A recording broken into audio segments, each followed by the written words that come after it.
When it comes to saving animals in nature, there's one group that seems to always come to the rescue in the name of animal justice. A group so just that they have never failed to do the right thing in order to save our animal friends.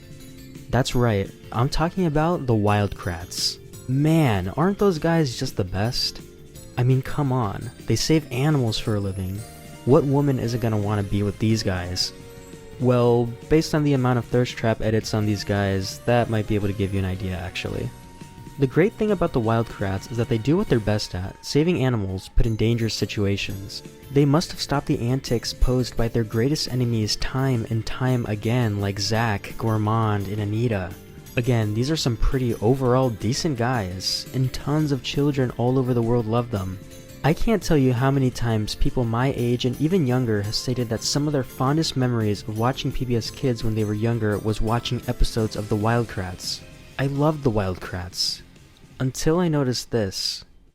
You see, one day I was watching the Wild Kratts like I normally do. Those are all mixed together with my greens. So It started off fine. The Wild Kratts were once again plunged into a new adventure to stop Zack and his robots from hurting more animals. But the longer I watched, I began to see the bigger picture. The Wild Kratts are just kind of entering these animal habitats and ecosystems. Like, just straight up infiltrating them. Humans aren't supposed to exist in these locations, and I'm sure the Wild Kratts should not be getting up that close to some of these animals. At the end of this video, we're going to be able to determine one thing. Do the Wild Kratts deserve jail time? Are the Wild Kratts actually heroes, or are they secretly hurting the thing they swore to protect? Get ready. This is gonna get good. Hello, officer? Yes, I would like to report two individuals. Twins with matching outfits. They go on adventures with the coolest creatures, from the oceans to the trees. The brothers Kratts are going places you never get to see.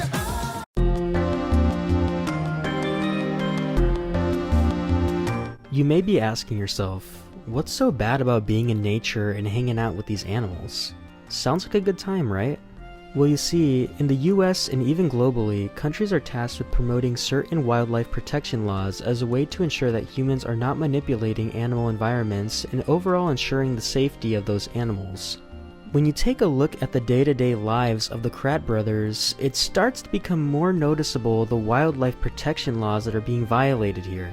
To start, Chris and Martin are known to just simply hang out with the animals like they're friends. Like, come on, you literally have friends that work for your organization. What are you doing chilling with a wild animal? In the show, the bros use creature power suits to be able to transform into any animal they please. The trick, though, is that for the creature disc to work, you need to first actually touch the animal you're trying to copy. This violates the US Endangered Species Act, which prohibits people from touching and interacting with wild animals without the proper permit. Many of the animals that they encounter are endangered species, which is a risky game. It's entirely possible that these animals can transmit diseases to humans.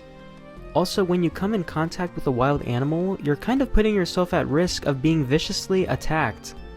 When humans enter habitats where they don't belong, a term known as imprinting occurs. This is when a young animal begins to see humans, or really anything that enters their habitat, as a parental or trustworthy figure. When these young animals are given special treatment from humans, it has negative effects on its survival from predators and finding food. We see this consistently on Wild Kratts, where in a lot of cases the Kratt bros are dealing with animals that are very young. There are even times when the bros will return to a habitat and the animals they met will recognize them from a previous episode. I mentioned earlier that the Kratt brothers have access to creature power suits, which let them take on the abilities of any animal that they are able to get their hands on. But also, how in the world do they have access to this?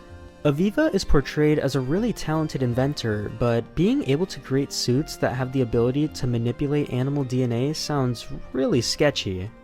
Where is she getting this technology from?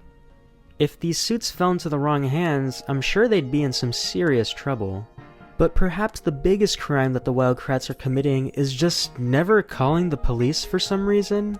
Every time Zack steals an animal, every time Gourmand tries to cook an animal, every time Danita tries to use an animal for fashion purposes, the Wild Kratts stop them.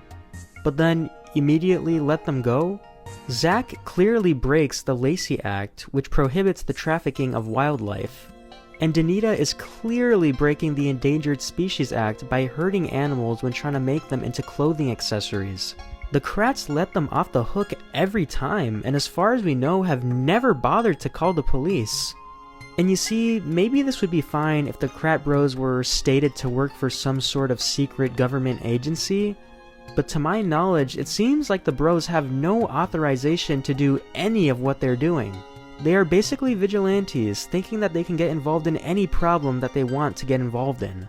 Also, I'm just thinking of this now, but the giant turtle ship they fly, the Tortuga, they kind of just go wherever they want. Like, we see them going to different countries, but like, do they even have the proper visas? They can get in some serious trouble with that stuff.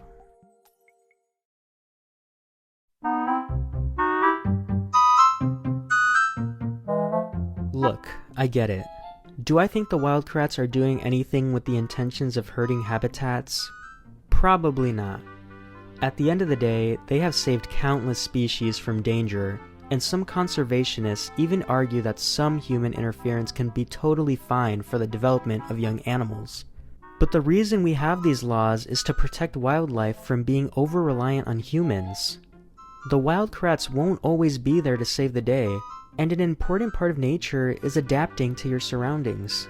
This unfortunately doesn't forgive the Wild Kratts for the long-lasting damage they've done to the ecosystems and habitats they've infiltrated.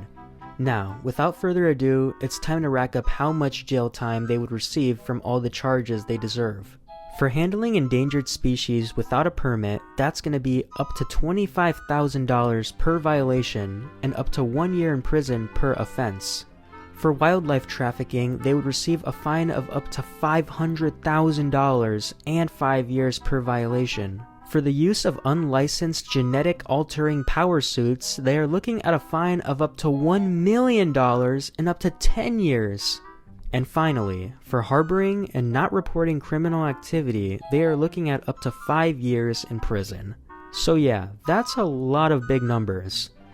It would be impossible to try and exactly calculate the correct amount for each charge, but if convicted of all the charges I mentioned before, they would be looking at about at least 40 years in prison and millions of dollars in fines.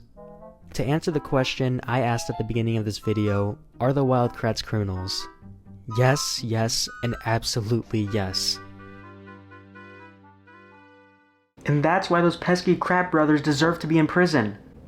Aren't they like cartoon characters? Yes. No. Sometimes they are. This isn't working, isn't it? Yeah. Hey, you made it to the end. If you enjoyed this video, consider leaving a like and subscribing, and I'll catch you in the next one.